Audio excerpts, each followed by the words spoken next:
Bismillahirrahmanirrahim. Assalamualaikum warahmatullahi wabarakatuh. Saya yang bernama Ramadan. Di sini saya akan mempresentasikan hasil karya ilmiah yang telah saya teliti sebulan yang lalu dengan rekan saya Orwin Manurung dengan judul Sistem Pendukung Keputusan Pemilihan Karyawan Terbaik Menggunakan Metode MORA.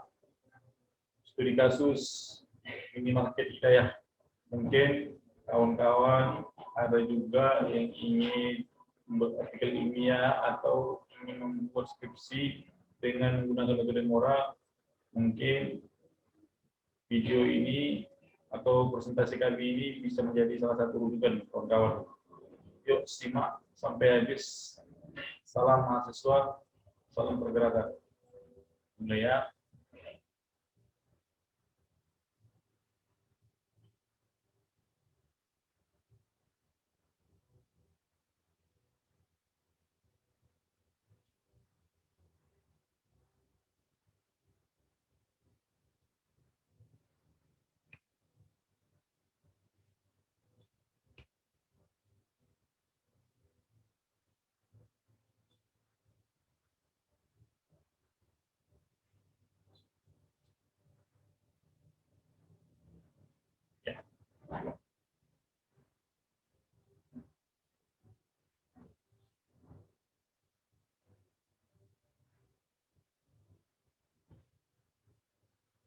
Oke. Seperti yang saya jelaskan tadi, yaitu kami mengambil penelitian dengan judul Sistem Keputusan Pemilihan Karyawan Terbaik Menggunakan Metode Multi-Objective Optimization on the Basis of Real Analysis atau MORA. Studi kasus minimarket Hidayah. Ramadan, Orwin Manurung, Fakultas Ilmu Komputer dan Teknologi Informasi, Program Studi Teknik Informatika, Universitas Udayana Medan, Indonesia. Di sini kami akan membahas metode MORA dan karyawan terbaik. Dan sebetulnya ada banyak metode, yaitu bukan hanya MORA aja untuk karyawan terbaik, tapi kami mengambil salah satunya. Mungkin ada metode yang lain, yaitu metode SAW, AHP, proclamation, dan voting product. Itu merupakan metode-metode yang cocok untuk pemilihan karyawan. Namun kami di sini akan memilih metode MORA. Oke. Yang pertama ialah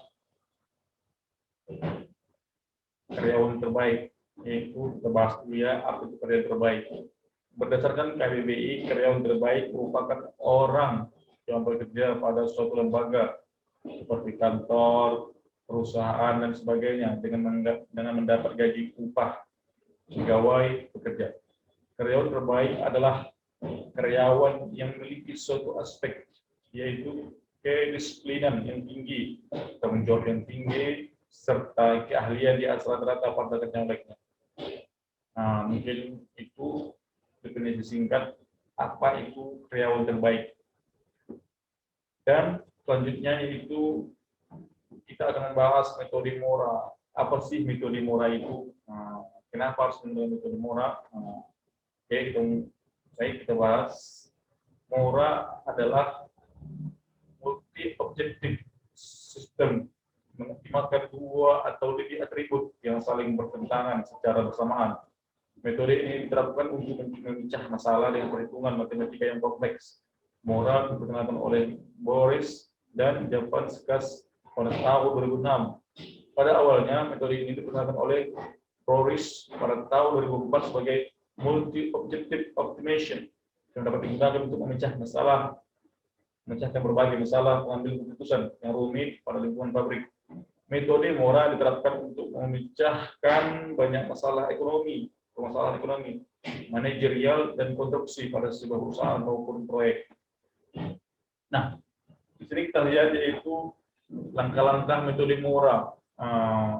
Yang pertama yaitu penentuan nilai matriks keputusan. Mungkin kawan-kawan sudah melihat ya, ini ada matriksnya, yaitu ada X sama dengan X11 sampai X32, X3N. Yang kedua, normalisasi matriks. Boris menyimpulkan bahwa untuk penyebut, pilihan terbaik adalah akar kuadrat dari jumlah kuadrat dan setiap alternatif teratribut. Rumusnya sudah ada di layar ya, karena agak susah ya menyebutkannya. Itu X dikali IJ sama dengan XIJ, akar inilah ya. Dan yang ketiga, mengoptimalkan atribut. Untuk optimasi multi-objektif, ukuran yang dinormalisasi ditambahkan dalam kasus maksimasi, yaitu dan dikurangi dalam kasus minimasi. Dengan rumus sudah tertera ya, YI, ini dia, di mana G adalah jumlah atribut yang akan dimaksimalkan, atau N dikurang G adalah jumlah atribut yang akan diminimalkan. YI adalah nilai penilaian telah dinormalisasi dari alternatif 1 terhadap semua atribut. Saat atribut bobot dipertimbangkan persamaan 3 menjadi sebagai berikut. Ada rumusnya. Dari keterangan, WJ adalah bobot dari J, PH atribut, yang dapat ditentukan dengan metode AHP atau entropi. Berikutnya, perankingan nilai YI. Nilai YI bisa positif atau negatif, tergantung dari total maksimal dan minimal dalam matriks keputusan. Sebuah urutan peringkat dan Y1 menunjukkan pilihan terakhir. Dengan demikian, alternatif terbaik memiliki nilai YI tertinggi, sedangkan alternatif terburuk memiliki nilai terendah. Ini kita akan masuk di pembahasan, yaitu kriteria yang diperlukan karyawan dalam perhitungannya penggunaan metode proses pada murah. Sebagai berikut, bisa dilihat. Di sini ada tabel 1 data alternatif. Ini merupakan sampel contoh, dan ini merupakan nama-nama yang ada di yang bekerja di market hidayah. Ada 5 orang. Jadi sampai Hamzah. Dan tabel yang kedua yaitu kriteria. Tabel kriteria itu ada kriteria dengan disingkat atau diberi nama C1 sampai C4. Keterangannya adalah kedisiplinan, kerjasama tim, skill, dan proses kerja. Bobotnya 0,25, 0,25, 0,30, 0,20, jenisnya benefit. Dan tabel yang ketiga yaitu pembobotan kriteria kedisiplinan. Berapa pembobotannya, ini dia keterangannya atau sangat baik. Terus ada pembobotan kriteria kerjasama tim. Ada 90 itu sangat baik, 80 baik, 60 juga baik, 0 60 sangat buruk. Yang kelima, kriteria skill, sama seperti yang nilai-nilainya. Kalau 90 dia sangat baik. Dan yang keenam, pembobotan kriteria kualitas kerja, sama ya nilainya, ada nilai 90 kedua, 60 baik. Terus kecocokan alternatif kerja. Terus berikut langkah-langkah perhitungan moral. Kita masuk yaitu di perhitungan. Yang pertama, membuat matriks keputusan X yang diambil dari tabel 8. Berikut ini ada matriks, kawan boleh lihat pada layar. Dan kedua, melakukan normalisasi atau perhitungan, yaitu C1 sama dengan akar 80 ditambah 70 tambah 60, 60, 80. Maka hasil dari ini ya, kawan mungkin lihat C1 tadi disiplinnya, yang kedua tadi ada yang apanya kualitas kerjanya, dan hasil dari normalisasi matriks X diperoleh matriks X di bawah ini. Ini dia ya. Dan yang ketiga yaitu langkah selanjutnya mengoptimalkan atribut yang menyertakan bahwa pencarian yang ternormalisasi. Ini dia X, Y, I. Dan hasil perkalian dengan dua kriteria yaitu X dengan menggunakan persamaan F3, maka dapat dihitung nilai YI yang dilihat pada tabel 8. Tabel 8 daftar YI. Sini kita dapat hasilnya sudah, yaitu A1 tadi namanya siapa, yang A2 tadi namanya siapa, yang merupakan kode-kode atas nama karyawan tadi. Dari hasil di atas dapat dilihat ranking setiap alternatif yaitu indikator terhadap karyawan. Ini sudah dapat hasil rankingnya. Dan perlu kita ketahui yaitu nilai-nilai yang